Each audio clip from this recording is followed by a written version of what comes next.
No one from my family came to my wedding. Not my parents, not even my best friend. They all chose to attend my sister's engagement party instead. As we were cutting the cake, my phone lit up with a message from my mom. We need to talk. Urgently. Right after that, 36 missed calls in a row. I didn't turn the phone over. I let it vibrate against the linen like a small animal trying to claw its way out. Someone refilled my champagne. The bubbles rose in a thin column like a thermometer pretending everything was fine. My wife's hand brushed mine, steady, careful, and I watched the knife sink into sugar and cream as if the cake were the only thing in the room that would obey. I think there's an instinct, when something humiliating happens in public, to perform being okay. All your muscles want to move in the practiced choreography of normal. Cut, smile, laugh at the too loud uncle joke, feed each other a bite, kiss. I did that. The photographer clicked dutifully, the band eased into a soft cover of some love song, and our friends, the ones who chose to show up, made a noisy circle that kept the room warm enough to survive inside. Outside that circle were the empty chairs with calligraphy place cards that said, Mom, Dad, Emily, Best Man, Tyler. The words had been so certain when the planner set them down that morning. We all were, back then. We had this confidence that the rules of family would at least hold for a day. They didn't. Family is only a rule when everyone wants it to be. People ask me why I didn't leave, why I didn't call it off the second I saw the empty row. I didn't because the wedding wasn't for them. It was for me and for the woman standing next to me, who had watched me spend months bargaining with ghosts for a version of my parents that only existed when other people were around. It was for the promises I made to myself in smaller rooms when nobody clapped. Also, if we're being honest, it was because I was done asking them to be different. You can devote your life to dragging someone across a finish line they set on fire, or you can walk around the ash. The text from my mother, "We need to talk. Urgently," had a tone I recognized from childhood, like she was already halfway to absolution as long as I picked up. 36 missed calls later, my phone was a tally of their panic, not their remorse. They weren't sorry for not showing up. They were scared I might finally mean it when I said stop. That's the thing about boundaries. People who never respected them will treat their enforcement as violence. The version of this story my family will tell is that there was a conflict of scheduling, a silly miscommunication about dates, a surprise engagement party that happened to be on the same afternoon as my wedding. And wasn't it so funny and bizarre that the universe arranged it like that? They'll use the word unfortunate a lot, like the weather. They will not mention the group chat I wasn't in, or the RSVP that said attending until the morning of, or how my father called 2 days earlier to ask whether we could be flexible, because my sister's fiance's parents had booked a private room at a hotel downtown, and these opportunities don't come twice. When I was 8, I learned that love in our house meant being good at disappearing. I learned it in the way my mother would turn to Emily first, in the way my father said my name like a footnote, in the way Tyler, my best friend since middle school, turned himself into Emily's messenger once she decided she liked him better at her parties than at mine. I learned it in the quiet admissions. Mark doesn't mind. Mark's easy. Mark will understand. There's a kind of misunderstanding that becomes a habit and then a personality. And then the person who has it turns 35 and gets married and discovers he still knows how to leave rooms so smoothly it looks like grace. I'm not writing this to be pitted. I'm writing it because shame grows when you think you're the only one who has ever swallowed a night like this and smiled for the camera. I'm writing it because what happened after the cake and the calls wasn't a movie where I finally shouted in a room and everybody clapped. It was quieter and stranger and, to me at least, better. If you came here for explosions, I can only offer you a door closing with a soft click and then the sound of people realizing they're on the wrong side of it. We spent the rest of the reception inside the circle of people who chose to be there. I danced with my wife until my shirt stuck to my back. I said yes to every toast, even the messy one that turned into a story about a college road trip with a flat tire and a convenience store clerk who might have been an angel. I avoided the table with the empty chairs. The band played us out. We left to a tunnel of sparklers held by hands that were happy for us, without conditions. Later, at the hotel, I turned my phone over and watched the missed calls stack into a small monument. I didn't call back. I slept. In the morning, I made coffee for my wife in the tiny room machine with tiny cups, and I told her I was done trying to keep a bridge standing while the other side worked so hard to drown it. "I know," she said. "I think you've been done for a while. What does being done look like? I asked. She considered it. It looks like truth with paperwork. That was the beginning. 2 weeks before the wedding, we did a dinner at my parents' house because my mother said it was tradition, and because my father said, we're hosting, and hosting means something, Mark. Their place looks like people live there only on weekends to pose for magazines about people who live there only on weekends. The rugs are expensive in the way that makes you walk like you're apologizing. The piano has never been played. Emily arrived 20 minutes late in a white dress. It wasn't a wedding dress, she said immediately, laughing. Don't worry, Mark, I would never. And then let us all fall over ourselves to reassure her that of course she looked amazing. Of course it wasn't a big deal. Of course nobody thought she was trying to make the night about her. She's good at that, naming the thing, and then acting surprised you noticed. My mother took my fiancé aside and asked about hair and makeup, about florals, about whether we might consider moving the ceremony time just a tad earlier, because the lighting in the chapel can go flat in the late afternoon, and it would be such a shame for the photos. My fiancé smiled and said we'd think about it because she's polite even to people negotiating against her happiness with vocabulary about light. My father asked me whether Tyler was really the right choice for best man because, and he lowered his voice here, he has always seemed more Emily's speed. I told him that Tyler had been my friend once and that old loyalties can mean something even after they get dented. He nodded like I'd said something naive and noble, which was his favorite kind of thing to think about me. He poured me a second drink and left the glass within Emily's orbit. There's a point in the night I think about a lot now. We were around the table after dessert, and the conversation did that unfocused drift that feels like a boat losing the shore. Emily was talking about her boyfriend's family. Old money, but like tasteful old money, don't make that face. And my mother was asking if she could peek at our seating chart, purely for curiosity. And my father was telling a story about his first promotion for the 1000th time, because his life is a box of greatest hits. And then Emily said, what day again is your ceremony? Saturday the 14th? And my mother said, no, the 15th. We've been through this. And Emily said, right, drawing out the right like she was tasting it. I remember glancing at Tyler. He looked at his plate. I'm good at reading what people aren't saying, and what Tyler wasn't saying tasted like guilt. When we left that night, my mother hugged me at the door, both arms around my shoulders like she was measuring something. We're proud of you, she said. It landed like a compliment meant for someone else. In the car, I told my fiancé, they're going to try something. She said, we'll let them. And we'll have the wedding anyway. I gripped the steering wheel. I don't want to need them. You don't, she said. You just haven't practiced not needing them. I practiced after that. I started saying no to small requests, just to hear what the word felt like in my mouth when it wasn't followed by immediate repair. I didn't send the updated timeline when my mother asked, just to be safe. I didn't group text, because group texts get turned into votes, and I was done being outvoted. I called vendors directly and paid deposits from my account, and watched how my father's jaw flexed when I told him receipts would be under my name. If you've never seen someone realize their leverage is evaporating, it looks like politeness too tight at the corners. 3 days before the wedding, Emily posted a photo on her story, a jewelry box with a ring-shaped outline and a caption that said, manifesting sparkles. I didn't comment. My fiancé didn't either. We had a pile of ribbons on the living room floor that needed tying around favors for people who would bother to show up. We tied them. I ordered pizza. We ate on the floor because the table was covered with place cards. We kept making a life while other people were making a plan. I tell you this so that when I say no one from my family came to my wedding, you'll understand it wasn't a lightning strike. It was the storm you can see from miles away that still ruins your roof when it finally arrives. It was weather, and it was chosen. The text didn't come until I was already in the jacket, until I had done the unromantic part of putting the small boutonniere on with a pin I was certain would stab me at an inconvenient moment. It was from my father. Proud of you today. See you soon. Traffic is awful. I stared at it because sometimes lies are wrapped in the right words, and it takes a second for your body to inform you that something is wrong. I typed back, drive safe. Ceremony at 3 o'clock.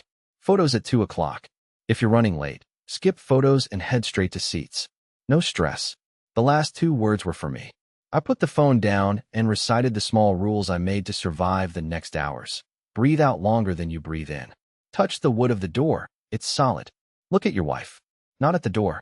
Tyler was supposed to meet me in the side room, so we could do the weird pre-ceremony little dance where the best man straightens the groom's tie and they say the man version of feelings. He texted 5 minutes before, running late. Don't wait for me. I wrote back, okay. The period did a lot of work. My wife looked like the kind of beautiful that shuts down speaking for a second. When her father saw her, he said nothing and then everything at once, the way good men do. He hugged me, and I felt the clean weight of a promise. If a bridge needs holding, he will show up with lumber and not a speech. The photographer corralled us into the shade outside the chapel because the sun had decided to be generous. We took photos with the friends who were there. We laughed because some jokes are mercy. My phone buzzed. Emily, bad timing. Can you believe Rich's parents planned a surprise thing for today? I swear I didn't know. We'll come to the reception after. Love you, big bro. There were sparkles on the message, confetti, a digital jubilation applied like perfume to a corpse. I typed, understood. Then I put the phone on airplane mode. I didn't tell my wife until after the vows because the ceremony didn't need their fingerprints. People talk about vows like they're delicate, but when I said mine, they felt heavy and good. I didn't promise forever. I promised the next right thing, and then the next, in increments a human can lift. Outside the chapel door, a late wind came up and scattered a pile of rose petals, and the planner said something like, "That's lucky." And I believed her, because luck might just be choosing which story to tell yourself in a tense moment. We walked back down the aisle through applause. The applause means something when it's not guaranteed. It's a room saying we saw you do a hard thing and we approve. I approved of myself, for once. That felt new and enormous. At the reception, I noticed the empty row and then I refused to orbit it. The band had good instincts. They played songs you can dance to even when your stomach is a knot. The maid of honor gave a speech that made everybody laugh and then breathe quietly for a while. During dessert, the phone lit up with my mother's message and then the avalanche of calls. That's where you met me, in the hook. That's the moment where the story could have turned into a fight at a linen-draped table with a dozen people who brought us gifts watching me argue into a screen. Instead, I let it ring. I handed my wife the small plate with the bite of cake, and I said, "This is the last time I explain myself to them." She said, "Good," and ate the bite like it was the point. We did the rest. We finished the first dance, the second, the one where your friends crowd you and yell the chorus and the rhythm shakes something stubborn loose in your chest. We said goodbye to people whose names I will always remember because they picked us. We went to the hotel and slept. In the morning, I booked a brunch reservation for 2. We were the ones who showed up. If you've never practiced silence, the first day feels like an accident. It felt like maybe I'd simply missed their calls and then missed the window, and then the window would appear again because that's how windows work. Then you notice the quiet is a room you can decorate. You hang up pictures, coffee with your wife, a walk without narrating it to anyone, answering emails that belong to your life instead of your parents' performance of yours. At noon, my mother texted, "This is ridiculous, Mark. Pick up your phone. You are being cruel." 2 minutes later, "We need to explain." She did not ask what I needed. She did not apologize. Explanation is the currency of people who believe the world starts at their decision. I wrote her number on a piece of paper and folded it in half and put it in my wallet because rituals matter when you're teaching your nervous system a new trick. In the afternoon, I opened our registry to check which gifts had been purchased, purely to see what love looked like when it shipped. It looked like knives and towels and the tiny espresso machine my wife wanted. It looked like practical hope. My father had reserved nothing. My mother had written a note on the page weeks earlier. "We have a special gift. Surprise." I could imagine the surprise, a lecture disguised as a check disguised as a leash. At 3, Emily posted a carousel of photos, her hand on a champagne flute, a glittery sign that said she said yes, which, if you're keeping score, she did not. There was no ring yet. A table with crystal and a tiny cake with a ring piped in frosting. The caption, "When families celebrate, love multiplies." My wife and I looked at the screen together like anthropologists observing a ritual from a culture that worships mirrors. That night, Tyler texted, "I messed up. I'm sorry. Em invited me. Your dad said they needed me there for a surprise. I thought I could do both. I'm sorry I wasn't there." I stared at the message long enough for it to become words again. Tyler is the kind of person who thinks good intentions are the same as attendance. They are not. I typed, "I appreciate the apology. I needed you, and you weren't there. I'm not going to unpack this right now. Take care. I put the phone down and felt almost nothing, which is not the same as peace, but is adjacent to it. On day 2, my father emailed me. Subject: let's be rational. The body was exactly what you think it would be. A breakdown of scheduling, a defense of Emily's boyfriend's parents as important contacts, a sentence about how our family has always rallied around opportunities, and an offer to host a makeup dinner where we could reset and move forward. He added a line at the end: "We have been nothing but supportive." I printed it and used it to level a wobbly table leg. It finally supported something. By day 3, I drafted a list because I am an engineer and lists are how I survive chaos. We will not attend events where respect is optional. We will not accept gifts with strings. We will block numbers if the phone becomes a weapon. We will document anything that feels like a threat. We will respond once, in writing, with boundaries, and then we will enforce them. I wrote the boundary letter like code. Simple, readable, hard to misinterpret. My wife read it and said, "Truth with paperwork."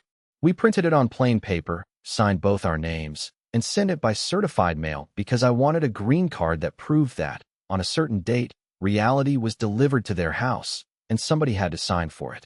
The letter said, "We love you. We are hurt. We will not argue about whether what happened at our wedding happened. We will not attend any event connected to Emily's engagement or wedding. We will not accept money or favors. We will not be available for conversations that include yelling, insults, or denial. If you would like a relationship with us, here is what is required: an apology that names the harm, not the weather. If that isn't possible, we wish you well. We will be fine." It was not dramatic. It was not mean. It was a door with hinges and a lock. On day 4, my mother called my office line. She left a message for my assistant saying it was a family emergency and I should call back immediately. I emailed my assistant a script for future calls. "Please email Mark. He is not available by phone for personal matters." My assistant wrote back on it.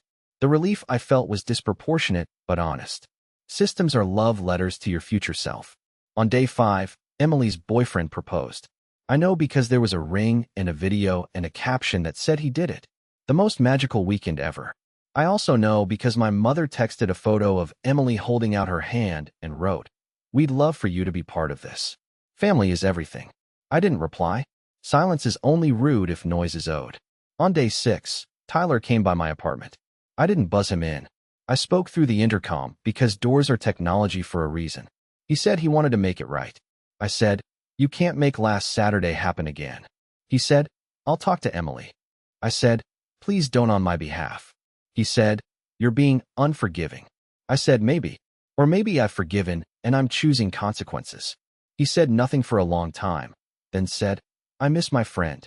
I said, "Me too." And he left. I stood there feeling the weight of a sentence most people never speak out loud. You can love someone and also not let them in. On day 7, the certified mail receipt came back with my mother's cursive on the green card. I put it in a folder labeled Family, Boundaries. It felt like the click of a lock that finally catches. That's when I texted my mother for the first time. "Thank you for receiving our letter." She wrote back immediately, "This is unnecessary. We're family. We can fix this." I typed and deleted 3 times. Then I wrote, "If you want to fix it, apologize to my wife." She wrote, "For what?" I closed the thread. Some questions are proof, not inquiries. Here's the part where the story tilts. My wife is an accountant. People make jokes about accountants as if they are soft-spoken calculators with legs. My wife is not a calculator. She is a detective with spreadsheets and a memory for patterns that should scare anyone who believes chaos is camouflage. "Do you actually know," she asked me one night, "how much you have contributed to your parents over the last decade?" "It's family," I said. It's what I'd always said. I said it because it had worked on me. She opened her laptop. "Let's treat it like a business." She pulled up old transfers. The time I covered the roof repair just for now. The plane tickets for Emily's graduation trip when my parents forgot their card. The 1,000 little direct debits of obligation. I had a number in my head that made me feel generous without endangering my sense of independence. Her number was 4 times that. "I didn't realize," I said, because I hadn't let myself. She pointed to a cluster of transactions from the last year. Catering deposits, family dinners. I'd been asked to put on my card because my father's points card was being replaced. and a gift for Emily's birthday from all of us, where all of us somehow meant me. My wife didn't raise her voice. She didn't need to. Truth with paperwork, she said. We made another list, the kind with verbs. And all transfers. Close the joint emergency credit line my father insisted we keep for family projects. Send a final ledger with totals. Ask for repayment? No, that isn't the point. Attach a note. This is what it cost to be the kind of son you expected. We are changing the terms. I sent the ledger by email because some truths can be PDF'd. My father replied within an hour, "This is petty. Money isn't everything." It was the funniest line he'd ever written. I replied once, agreed. Money isn't everything. Respect is. He didn't write back. A week passed. The quiet became a habit. I started sleeping through the night for the first time in years. Then the call came from a number I didn't recognize, a wedding planner I'd never met. She left a message that said, "Hi, Mark. I'm coordinating Emily's wedding. Your mother gave me your number as the point of contact for invoices." The absurdity was clean enough to be almost beautiful. My mother had assumed that because I'd always been the person who turned a crisis into a spreadsheet, I would be that person again, forever. She was wrong. I called the planner back. "You have the wrong number," I said. "Please remove me from your contacts. Send all invoices to the people getting married." The planner was quiet for a beat and then said, "Good for you." I hung up and laughed. Not the mean kind, the relieved kind you laugh when the world finally agrees to be logical for 5 minutes. I waited 2 days. Then I sent my mother one text. "Do not provide my number to vendors. Do not involve me in Emily's wedding in any capacity." This is the end of that conversation.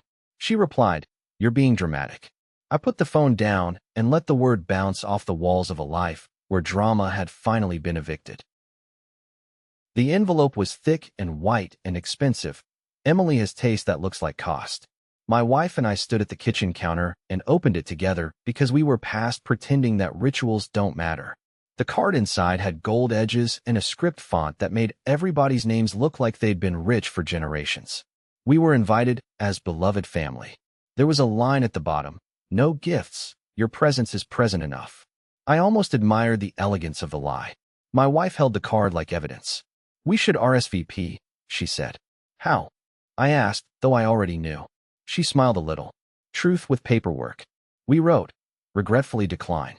And then, under that, in my neatest handwriting, "We do not attend events where our marriage is treated as optional." We included a small photo from our wedding. Not the professional ones we haven't printed yet, but the candid someone took on their phone, where I'm looking at my wife like she's real, and I'm real, and the room is a place we chose instead of a stage we survived. We put it in the envelope with the RSVP card. We mailed it the same day. It felt petty and also perfect, like sweeping your own floor. I thought that would be the end of it. I thought we would simply not be there, and they would perform their pageant without us, and that would be that. But families like mine don't accept the absence of an audience.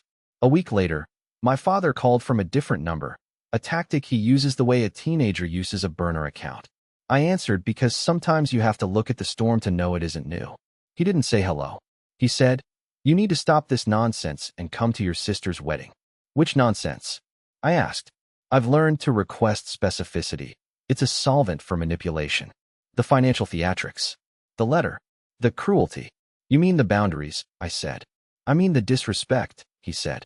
"We have always supported you." "You didn't come to my wedding," I said, because sometimes the sentence is the point. He paused, as if calculating whether a lie could make it to shore. "There were circumstances," he said finally. "I know," I said. "You chose a different event. That was your circumstance." "You've always been so rigid," he said. "Rigid is a word people use for other people's clarity," I said. He sighed. "What do you want? Money? An apology?" He said apology like a foreign word, careful, as if the vowels might cut him. "I want you to apologize to my wife," I said. "And I want you to stop treating me like an employee of a family business I didn't agree to join." "That's not how families work," he said.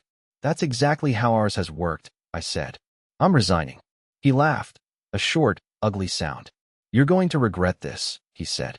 "I already did," I said, and hung up. I sat on the floor and leaned my head against the cabinet and let the silence be loud. My wife sat next to me. "How do you feel?" she asked. "Like the ground is solid," I said.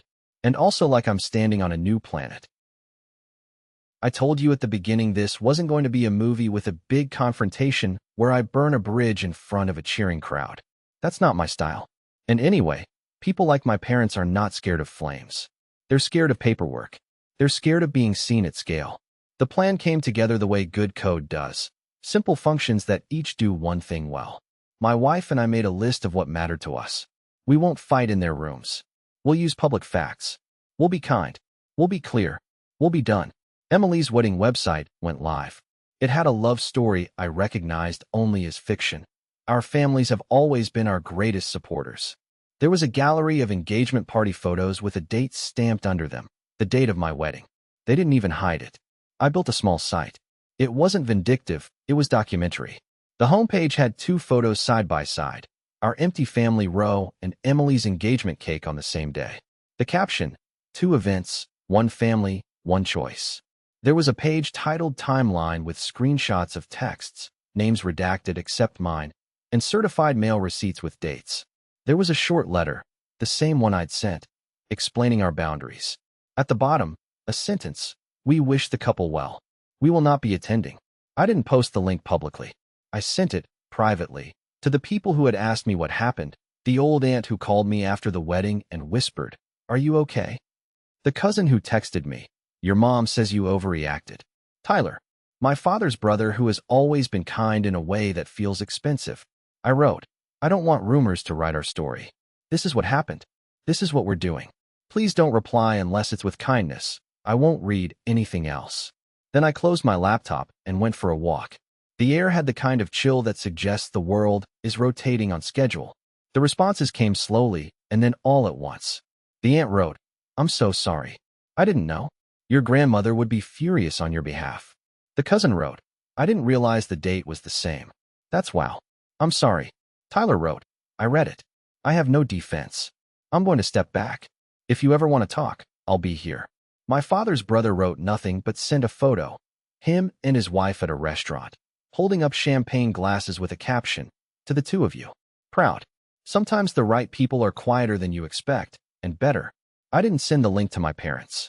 They already knew the story. They were busy editing it for their version of the truth. But stories leak. 2 days later, my mother texted, "How dare you humiliate this family like this?" I wrote, "You were there on the day that mattered. Or rather, you weren't." She didn't reply. I woke up on the morning of Emily's wedding without an alarm.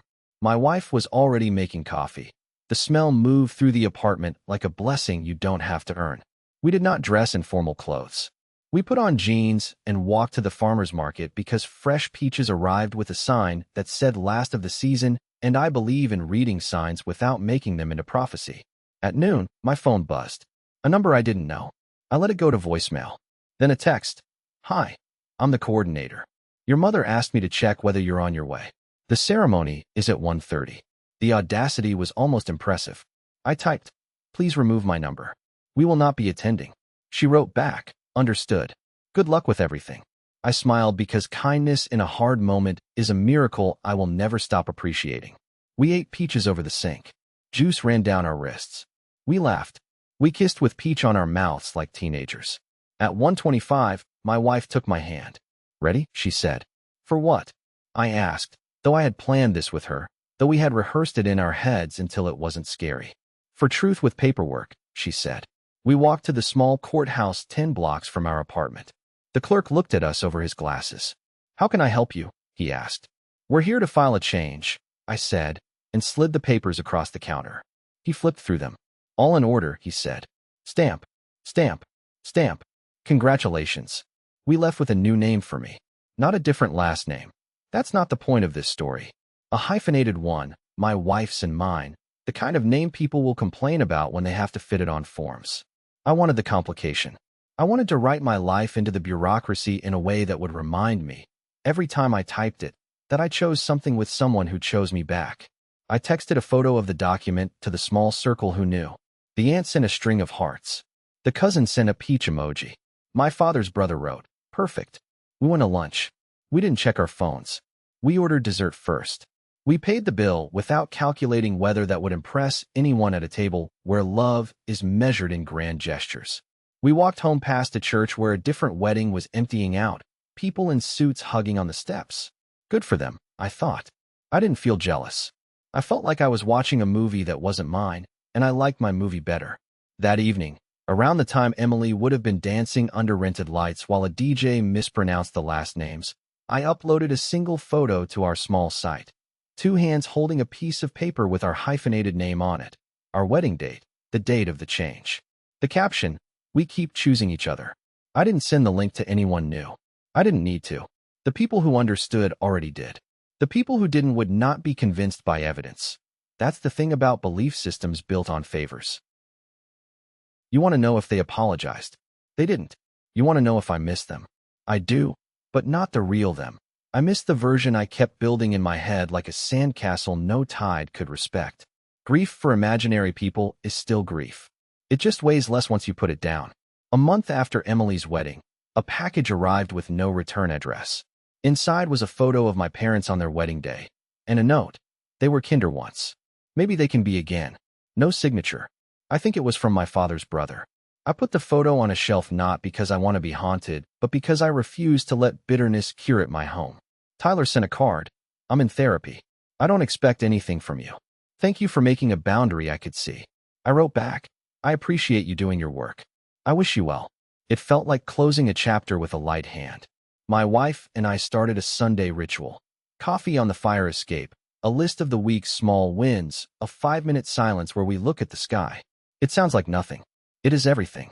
Sometimes I think about the empty chairs at our wedding, and I imagine them filling up. Not with my parents or sister, but with the people who keep showing up without being asked to perform love like a talent. The row fills quietly. My wife's father, the aunt, the cousin, the neighbor who waters our plants when we're out of town, the barista who wrote, "Happy Wedding Week," on our cups, the planner who said, "That's lucky," and made me believe her. It's corny and true. Family is a verb. I don't know what my parents tell their friends. Maybe they say I'm ungrateful. Maybe they say I've changed. They're right about the second part. Changing is the only way to keep the parts of yourself that are worth saving. The last time my mother texted, she wrote, "Holidays are coming. Your father wants the family together." I typed, "We'll be with family." I didn't send it. I didn't need to. Instead, I put my phone face down and asked my wife what we should cook for Thanksgiving. She said, "Let's learn something new." We burnt the first attempt and ate the second on the floor of the kitchen because the table was covered in a puzzle. We laughed. The smoke alarm complained. We opened a window. We kept choosing. I don't know how your story ends. I don't know if you'll get the apology, the dramatic turn, the speech. I hope you get peace. I hope you get the kind of quiet that isn't empty, the kind that sounds like a small animal sleeping in the sunlight, like a phone that doesn't ring because nobody has the number, like your own breath when it's not busy explaining itself to people who confuse love with attendance. I said earlier that I'm done explaining myself to my family. That's true, but I'll explain one thing to you. Stranger who stayed to the end, you are allowed to leave the room. You are allowed to close the door. You are allowed to build a life where the cake is cut and the knife is clean and the people clapping are clapping for you, not for their version of you that exists only when they're in the mood. We put the knife away.